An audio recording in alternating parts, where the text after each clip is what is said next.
Hey everyone, welcome to July in balmy Virginia. It is absolutely miserable. The weather has been insane. I talked earlier, I think in some of the container vlogs that we did, about the rain that we were getting and how much of it we were getting. Well, now we're on the other end of that. It hasn't rained in 2, 3 weeks, and it's about 60% humidity. So I'm probably going to be dripping sweat here very quickly. So we're going to get through this quickly. I wanted to take you through a quick tour of a new landscape that we've just created, and that's our pond. This is actually a natural spring that popped up a few years ago. And we decided to kind of harness some of that and put in a little bit of a pond here. And we've created all of this new landscape that we can actually plant, which I'm really excited about that. We trucked in all the dirt, we put in all the rocks. We're not 100% finished yet. We do have some more work to do around the edging here with some stones and things like that. But I wanted to show you the plants that we put in before they start exploding in growth, because they've already started to grow. They've been in about a week. They've been in the ground about a week so far. So they're already putting in a little bit of growth. But over the next few weeks, I think they're really going to take off. So I wanted to show you before we begin seeing that growth. So let's start over here with some of our perennials that we have. Um, First, we have some hardy hibiscus. This one here is the Holy Grail from Proven Winners, and this one is the Ballet Slippers from Proven Winners. Both of these have absolutely enormous blooms.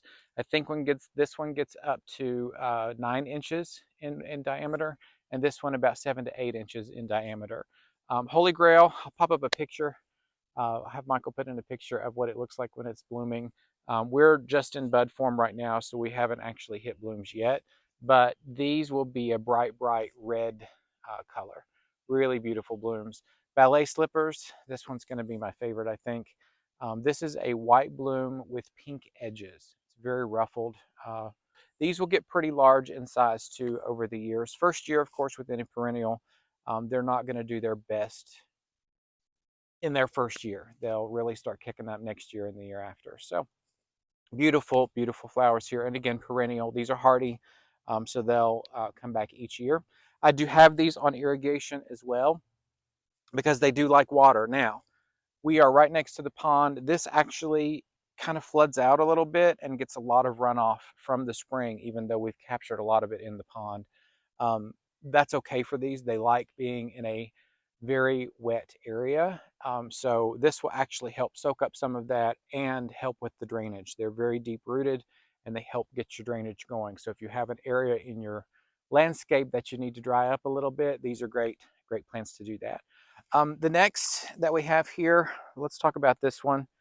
Of course, she's in a container because you know how much I like putting Japanese maples in containers. So that's what we've done. This is a Ryusen. This is a weeping Japanese maple.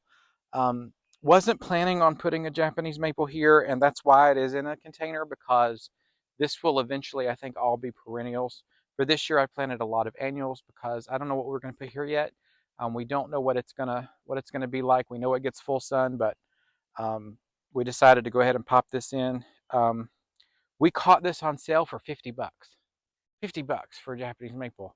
So had to put it down here. I wanted to put it where it can get some sunshine because it is a full sun loving Japanese maple, which is unusual on itself. But so we've put it in the container just for now. We're going to let it go here for this season, and we'll probably move it back closer to our house for next year. In front of that, we have our Play in the Blues. I think it's Rockin' Play in the Blues salvia.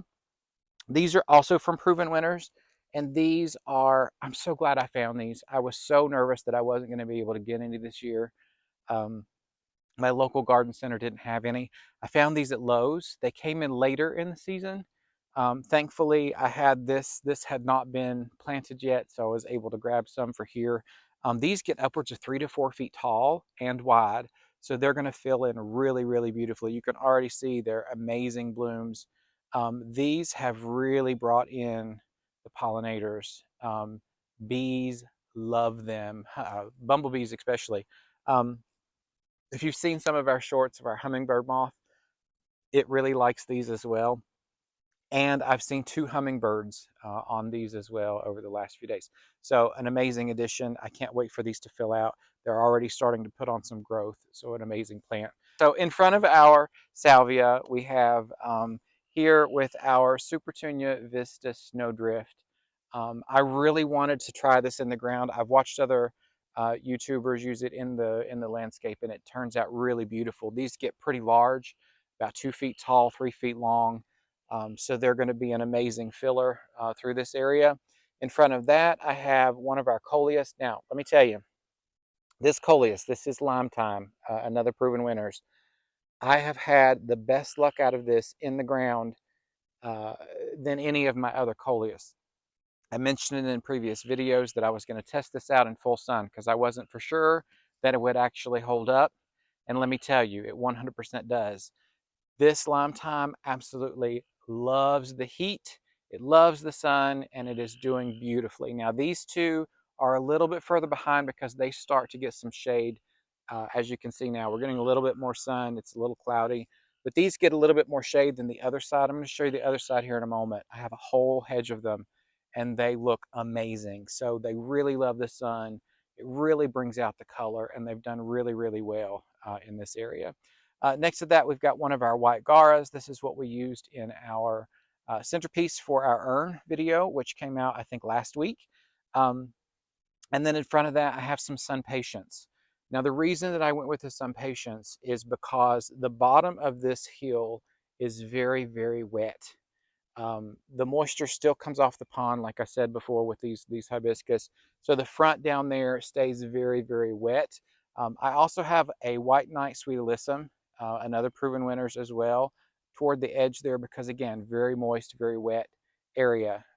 These are thriving in that moisture. They absolutely love it.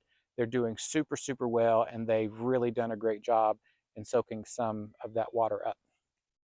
So on this side as well, I have one more perennial. This is a Dappled Willow, and I really love this one as well. This has already put on, this right here, this is the new growth just this year. And I will probably get this or double this. These grow super fast. Again, really love the moisture. They give you a beautiful white color. So unusual, so great. I love these. Behind that, this is not a perennial. This is a king tut grass. These get enormous, 6 feet tall. So this will be taller than me by the end of the season. They're really starting to put on their plumes now. I got them in the ground a little late, but I still think they'll give us a nice show as we go throughout the season. All right, so we're moving on to the other side. I'm going to move to the back here and move up to the front as we go along. Sorry, with the sun just decided to pop out as soon as we start filming, so I'm going to be probably a little bit odd in the lighting. So let's move to the back here and show you what we've got. Okay, so let's start with this one. This is a black lace elderberry. I'm really excited to see what this does over the years. This year, of course, not a huge show, but next year is when it should really put on some growth. Now this one looks a little bit more green. The reason for that is it has been in the shade until we actually got it put out into the landscape. So it's a little bit less colorful, but it will brighten up. It will be a dark maroon color. Beautiful discs of blooms and berries that will come in the fall as well. So really excited. This gets huge as well. I think 6 to 8 feet tall and wide. So this will fill in this space really, really well. I think right in front of this beautiful native cedar tree that we have, the green and the red, I think that's going to show up beautifully. So loving that. We also have a native red bud that we're going to leave. I'm going to let that grow. I'm going to trim up this sycamore tree so that you can actually see that, and I think those will go really, really well together. Next we have one we've placed in some hardscape. We do have a white bird bath that we've placed in here, and I wanted from the front view to be a backdrop of a purple fountain grass. So I do a purple fountain grass here. This one's a little bit behind. Again, late getting it into the ground. It will start filling out beautifully here soon. We've had such heat, and they love the heat. This is going to explode.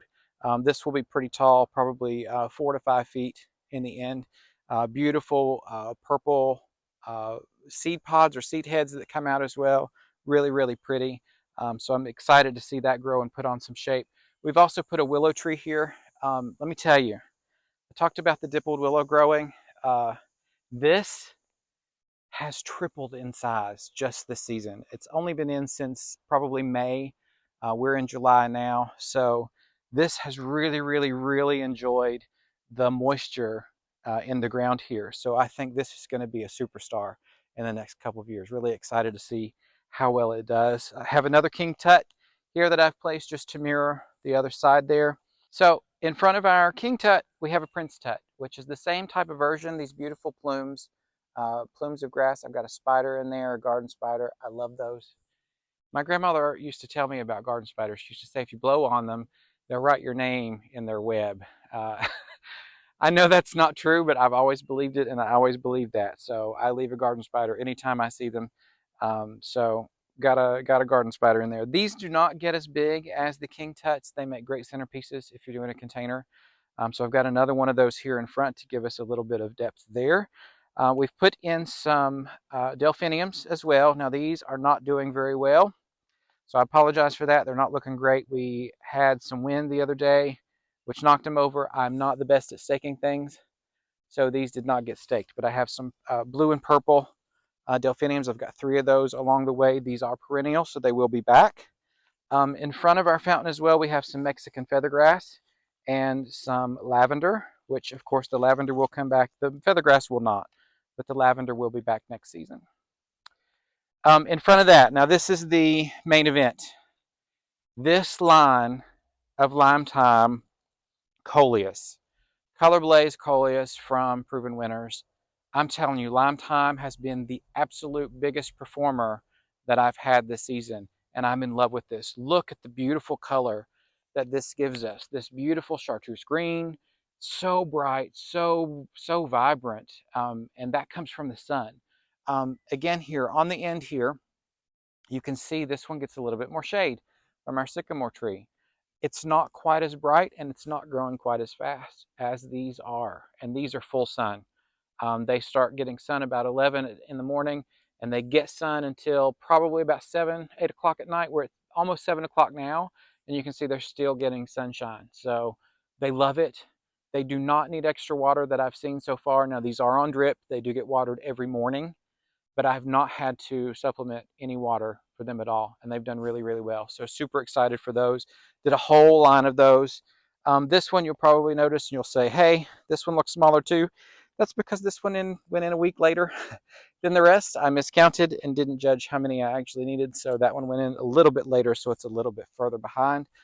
In front of that, we have another Sweet Alyssum. I'll have to pop up the name because it is escaping me. It is the purple color Sweet Alyssum.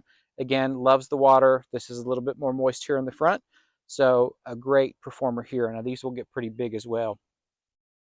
Again, Sunpatiens in the front. I wanted to mirror the other side. Now I did not make these sides match. They are not symmetrical. They're sisters, not twins. I wanted some variety in plants, so I didn't want them to be the same. If you have an area like this and you're into symmetry and it bugs you, if things don't match them. That's okay. Next year, these may be matched. I don't know. We'll see.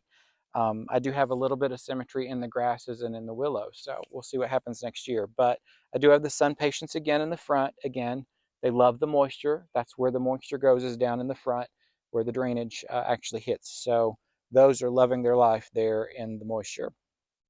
A perennial that we have here in the front, I've got 2 Lavender Bee Balms, which, again, a pollinator magnet. The hummingbirds have been on these.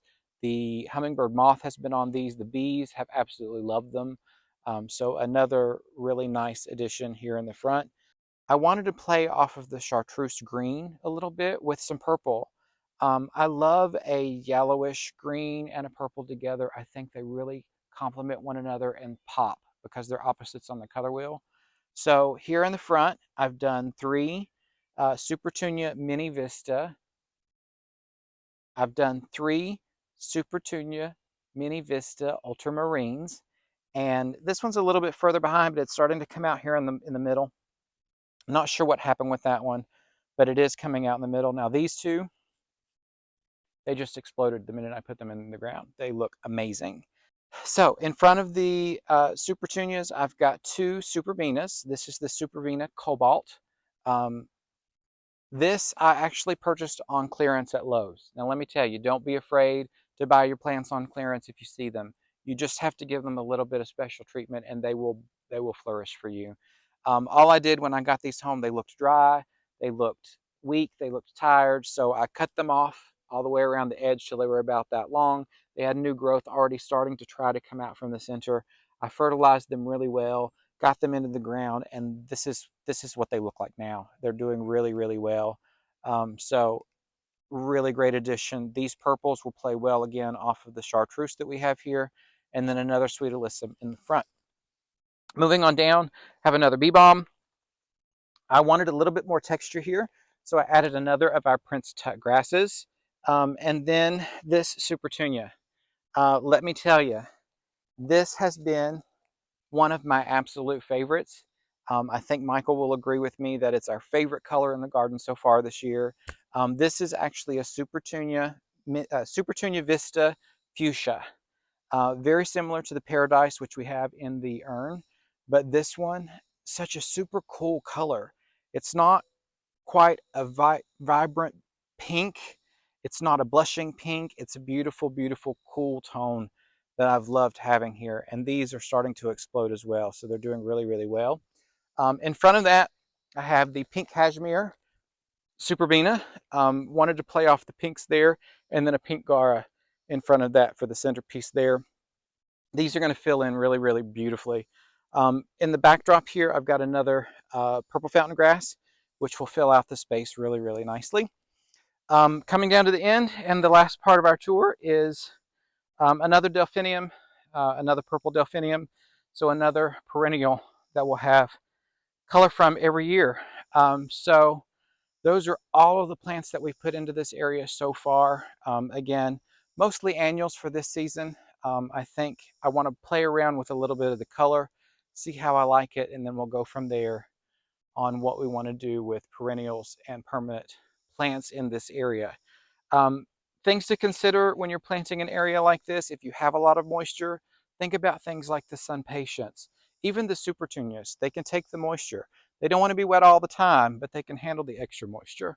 The Coleus can handle the extra moisture as well. So think about what you're planting. Now these tut grasses, all of these tut grasses are bog plants. So they don't mind being wet. They don't mind being in the soggy soil. So I hope you've enjoyed this tour. We are going to have some more things to show you here with pond in the coming weeks. I will talk through the pond plants as we get a little bit further along in the progress here. I do want to get these edges buttoned up before we talk through those. And I want to show you our wildlife that we have in the pond as well. I got some water lilies, and we had some hitchhikers. So we do have some wildlife in the pond already in the form of some tadpoles, which I didn't expect, but I'm absolutely enjoying. So that's it for now. We'll bring you back and show you an update on how these have filled out. We do have, they're bumblebees on the salvia right now. I can see them, and they're honeybees on the Sunpatiens. So I hope you've enjoyed this little mini tour of this new area of our garden. Super excited to show you how they go. And if you haven't already, please subscribe. We would love to see you in our next video. So I'll see you next time. Bye.